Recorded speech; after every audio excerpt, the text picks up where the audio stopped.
Hello, everybody. Welcome to Snyder's Inc. We are back here doing some Mr. Ball, and we're probably gonna do at least one of these a week. Um, this one is the Peggy Palace Murders.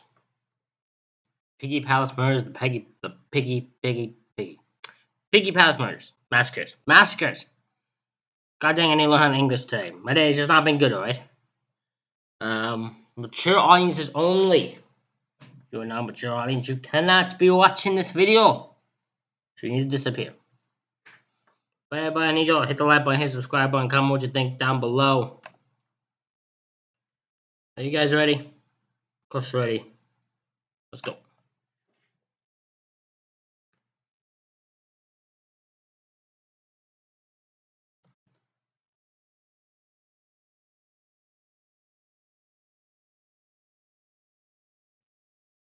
If you have heard of Piggy Palace, the focus of today's story, then you know how horrific this story is. If you've never heard of Piggy Palace, well, viewer discretion is advised. But before we get into today's story, if you're a fan of the strange, dark, and mysterious delivered in story format, then you come to the right place because that's all we do, and we upload 3 or 4 times every week. So if that's of interest to you, please set the like button up for a practice sales call with William M. Buttlicker. Also, please subscribe to our channel and turn on all notifications so you don't miss any of our weekly uploads. All right, let's get into today's story.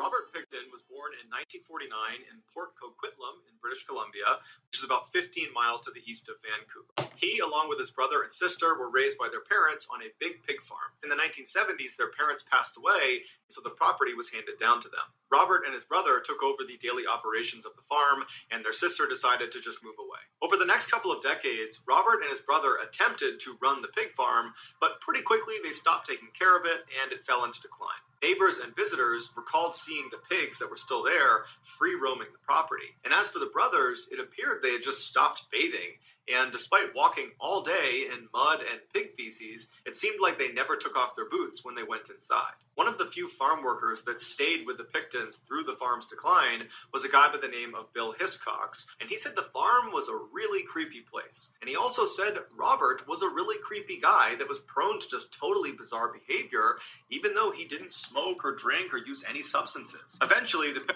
So we have people who want to farm but decide to stop bathing. They never take off their shoes. And apparently, on a creepy farm, and one's a creepy dude. Well, this just explains the word massacre right here. This just explains it. Everything lines up there. Picton brothers realized they were not cut out to run the pig farm like their family had for generations before them, and they decided their best move was just to sell portions of their land. But neither of them could have guessed just how much their land was worth. From 1994 to 1995, they managed to sell off almost all of their property to an urban developer for over $5 million. And so suddenly, these filthy, failed pig farmers had become millionaires. I want $5 million. Someone give me $5 million. I want $5 million. I'll never have that amount of money. Man, good dream though. And neither of them knew what to do with the money. After a year of just sitting on the money and not doing much with it, they decided they wanted to do some good with their money. And so they established an official charity in 1996 called the Piggy Palace Good Times Society. Their charity's purpose, at least on paper, was to help raise money for various organizations that they deemed worthy by running events like dances and shows. And while that might have been their original intention for this charity, what it ultimately became was a guise to host these wild drug and alcohol-fueled parties inside of their slaughterhouse, which, even though it wasn't being used anymore because they were no longer really doing any pig farming, it still conspicuously had big hooks coming down from the ceiling and bloodstains all over the ground underneath them. These Piggy Palace parties became infamous in Coquitlam, drawing crowds of up to 2,000 people, predominantly bikers, drug addicts, and prostitutes from the poverty-stricken downtown east side of Vancouver. Robert had become familiar with that part of Vancouver because he used to go through there all the time to dispose of animal waste products at their rendering plant. Once the Piggy Palace charity was in full swing, Robert started going back into that neighborhood where he would cruise down the 10-block strip called the Low Track and would attempt to recruit people to come to his parties. Most of the people he recruited were down on their luck women who only agreed to go because he was offering them food and money and drugs and alcohol. At the same time Robert was running this recruiting campaign, women from the downtown east. Apologize for that, my phone went off. Someone trying to call me, they can wait though. Side began disappearing in droves. These disappearances were noticed by the men and women in the downtown east side, but they didn't report them because they had a general distrust of the police and of authority figures in general.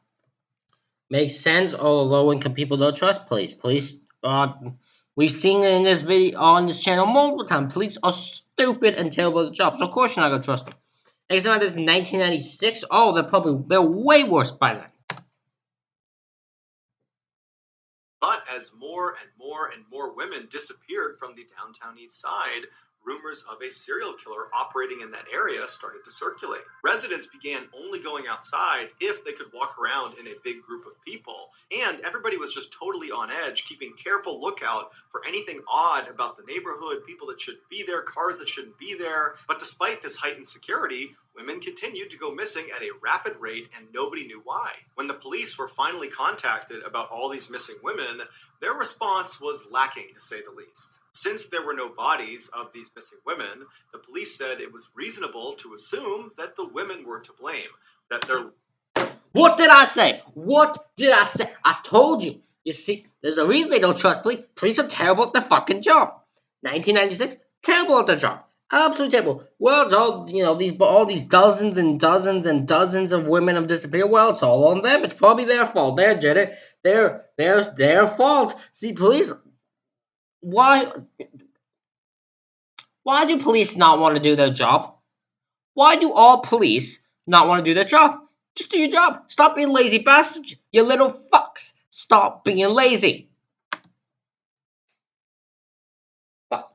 Lifestyles must have caught up with them and they either ran off somewhere or perhaps they overdosed somewhere and their bodies just haven't been found yet. Despite residents of the downtown east side saying, no, this is different, there's something wrong here, the police basically said, we're not getting involved. When the newspapers found out about this totally apathetic response from the police, they criticized them for intentionally deprioritizing these missing women because the majority of them were drug addicts and prostitutes, and so therefore weren't worthy of a full investigation. The police rejected this claim. On the evening of March 26th... No, it's not easy to reject. You can't reject the claim. The fact. That is a fact. You have chosen that is your fact. You have saw these drug addict prostitute thing. You said, and I quote, you are not able, or their lifestyle got the best of them and they ran away, or they just died and no one's found their bodies. You literally have proven this as a fact. That you do not give a fuck and you deprioritized these women. You lying fucks. You totally did. 2nd, 1997, so 1 year after the Piggy Palace had been stood up and they started throwing all these parties, and 1 year after dozens of women have gone missing from the downtown east side, the Picton's neighbor heard a frantic knock on their front door.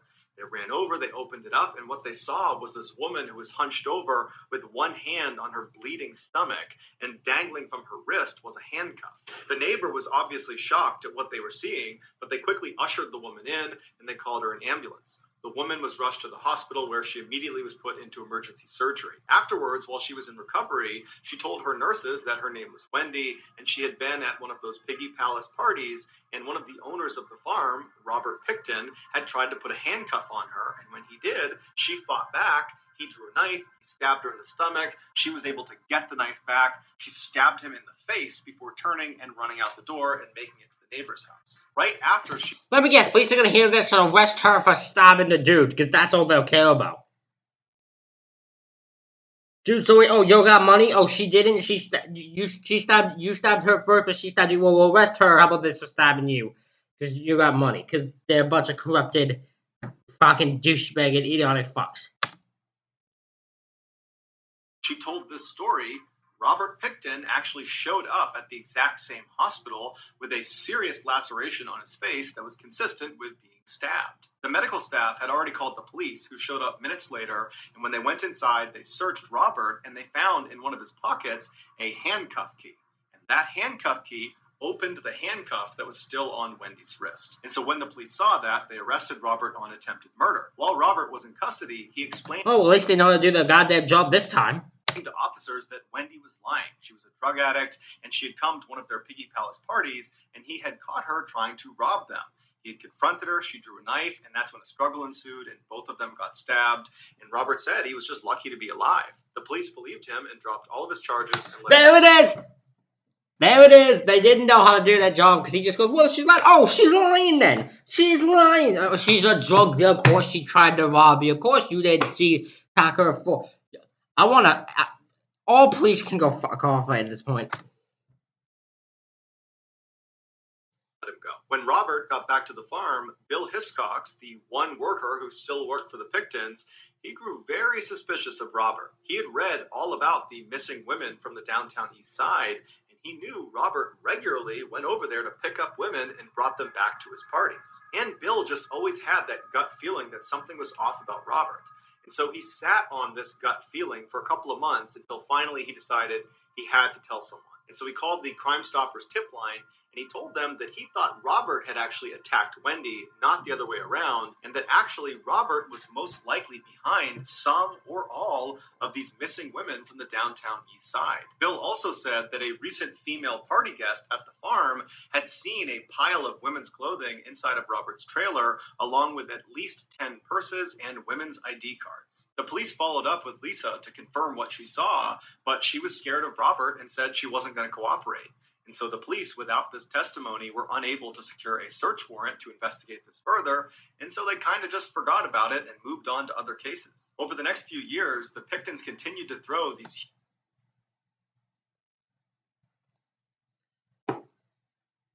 huge Piggy Palace parties until the city finally shut them down, and dozens more women disappeared from the downtown east side without a significant police investigation, despite the fact that Bill was calling them all the time to say he believed Robert Pickton was behind all of these disappearances. Watch this. This is the thought process. They're gonna find out it's Robert Pickton. The people, everyone's saying it should be. And they go, what? We would have never seen this coming. I can't believe it was him all along. Why didn't anyone tell us? Because police are stupid. But they weren't taking him seriously. Finally, in 2002, a former employee of the Pickton farm came forward to police and said that he personally had seen illegal weapons inside of Robert's trailer. And this was enough information for the police to get a search warrant and raid the pig farm. And in February of that year, they did just that. And they found inside of Robert's trailer the illegal guns, as well as several items directly connected to some of the missing women from the downtown east side. Robert was arrested, but let out on bail. He was put under surveillance and told he could not go back to the farm until they were done conducting a more thorough search. And during that more thorough search, they found blood from one of the missing women inside of Robert's trailer. And so Robert was rearrested and charged with murder. While he was being held in jail, he shared his cell with another man who he believed was just another detainee. But he wasn't a detainee. He was actually an undercover police officer, and their entire interaction was being recorded. And on this recording, Robert makes a few shocking statements. What do you got? And I said, yeah, I know myself. Get out of this person. We better fucking how you made it. I thought that that's what this was something. Taking the ocean. Stay like that.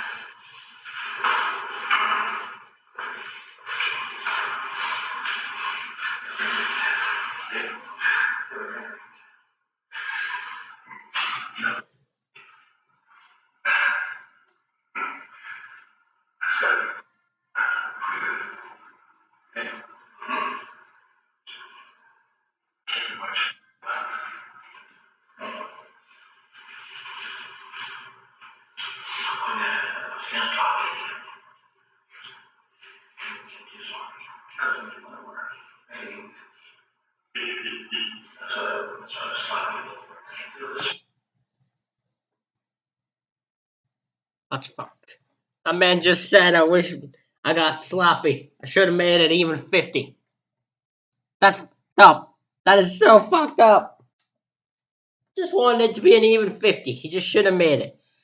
Oh my god, this guy's a nutcase and a fucking jackass. I hate him. Go to hell. Also, please kiss my ass too. Please go to hell too, because they suck at the job right now.